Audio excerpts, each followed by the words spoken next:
কিরে প্রবাসী ভাই, তোর মনে কি কোনো মায়া দয়া নাই? তোর শরীরে কি কোনো ধরনের বাংলাদেশের কোনো রক্ত নাই? একজন মানুষ বিদেশে এসে কোনো ধরনের বিপদে পড়লে তাকে উদ্ধার করা হয়, উদ্ধার করতে হয়, সেটা কি তোর কোনো জানা নেই? কোনো ধারণা নেই? তুই কি করে পারলি আমার পকেট থেকে পড়ে যাওয়া মানিব্যাগটা লুকিয়ে ফেলতে?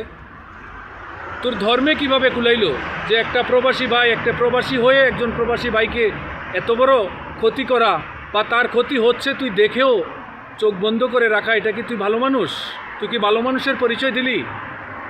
মাগরিবের সময় রোজা রমজানে ইফতারি করতে বসলাম তোর সাথে, তুই ছাড়া তো মানিব্যাগটা অন্য কেউ নেয় নাই রে ভাই। তোর যদি ভয় থাকে তুই আকামাটার মানিব্যাগটা আমার দিয়ে দে, টাকাগুলি রেখে দে। আমি তো তোকে বারবার বললাম, এত হাজার হাজার মানুষে ভিডিওটা শেয়ার করলো, তুই কি ভিডিওটা দেখোস নাই?